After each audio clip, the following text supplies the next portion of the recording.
relève ce fameux soir où les gens s'amusent et se déguisent, les âmes finissent morcelées, scellées lorsque l'enfance se brise. Horreur, mystère, un banc glacial, je vais trembler jusqu'en Antarctique. Légende urbaine, creepypasta, c'est l'heure du récit fantastique.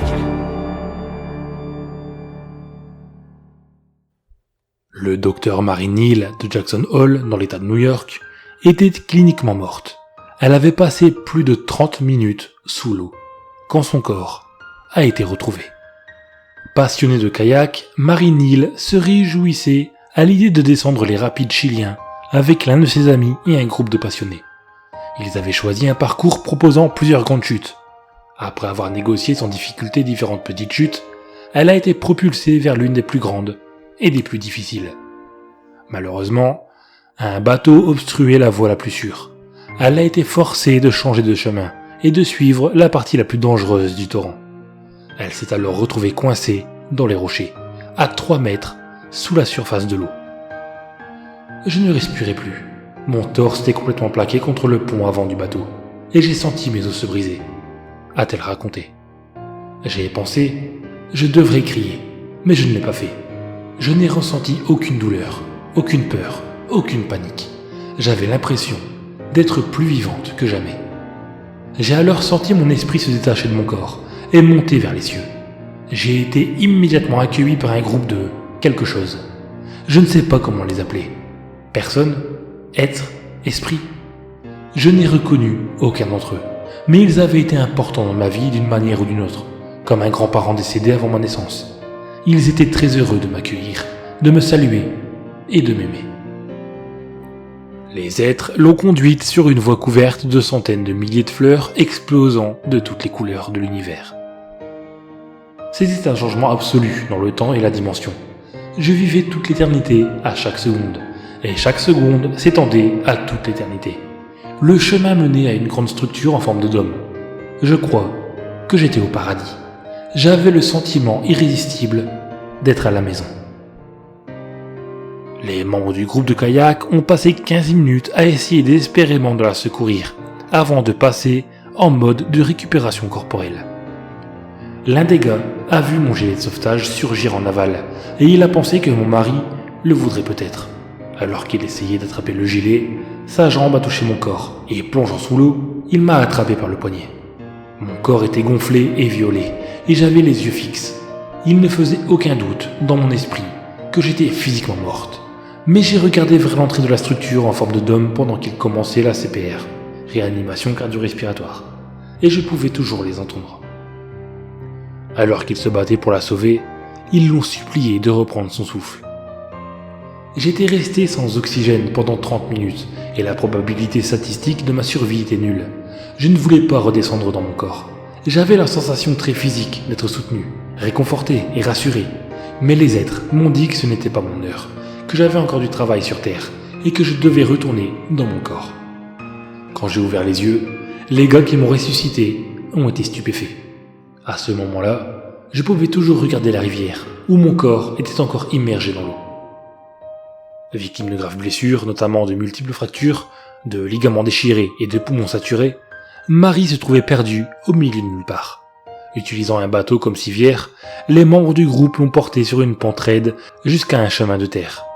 Ils espéraient trouver une voiture ou un tracteur pour l'emmener à l'hôpital, mais par une incroyable coïncidence, ils ont découvert une ambulance garée au sommet de la pente. Une chose qui, selon Marie, était impensable en 99 au Chili et qui reste encore inexplicable de nos jours. Hospitalisée pendant plus d'1 mois, elle a dû subir plusieurs opérations et suivre une très longue rééducation avant de pouvoir marcher à nouveau. Son cerveau avait été privé d'oxygène pendant 30 minutes, mais elle s'est miraculeusement rétablie.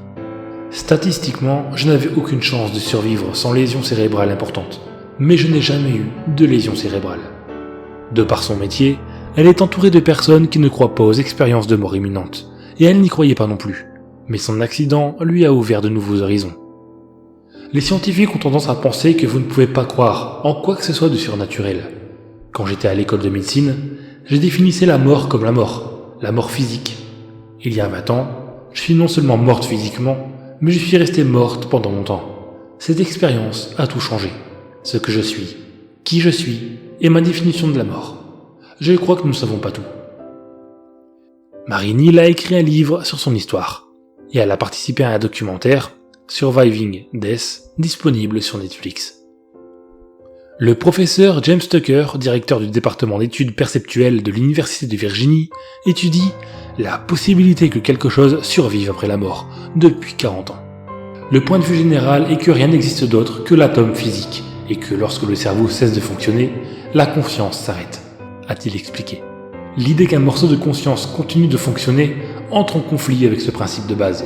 La question de savoir ce qui se passe après notre mort intrigue les humains depuis la nuit des temps. Le département de recherche s'intéresse aux médiums, aux gens qui pensent pouvoir communiquer avec les défunts, aux visions des agonisants et aux centaines d'expériences de ceux qui sont à la frontière entre la vie et la mort. D'une manière générale, les témoins racontent qu'ils ont quitté leur corps et regardé ce qui se passait en dessous avant d'être conduits à travers un tunnel. Ils se sont alors retrouvés en présence d'une lumière vive que l'un des contributeurs a décrite comme un câlin d'énergie chaude au cerveau. Bruce Grayson, expert en EMI, a souligné que les similitudes entre les récits étaient aussi frappantes que leurs différences. Il existe des schémas constants dans l'approche de la mort et dans la façon dont l'expérience affecte les gens. Par exemple, des témoins du monde entier ont rapporté que leur sens du temps avait été déformé. Ensuite, il y a le paranormal, comme votre sens ordinaire devenant beaucoup plus vif. Dans tous les cas, dans chaque culture, vous pouvez constater que les croyances ont été profondément modifiées par l'expérience. Le professeur Grayson a également admis que malgré ses longues années de recherche, les EMI restaient encore pour lui un mystère, mais il rejette farouchement l'idée d'hallucinations causées par les médicaments administrés à des patients mourants, ou par un manque d'oxygène dans le cerveau. Plus les gens reçoivent de médicaments, moins ils sont susceptibles d'avoir une EMI, donc les médicaments inhibent plutôt qu'ils n'améliorent l'expérience. Et nous savons grâce à des décennies de recherche que lorsqu'ils souffrent d'un manque d'oxygène, les gens deviennent effrayés, belliqueux et terrifiés par ce qui leur arrive. C'est très différent de l'expérience heureuse et paisible rapportée. Vois-tu le monde de la même manière? Ton regard ne semble pas avoir changé, même après tout ce temps. Ai-je commis une erreur? Pourquoi les êtres de ton espèce vivent avec tant de noirceur? Aussi ai-je cru possible.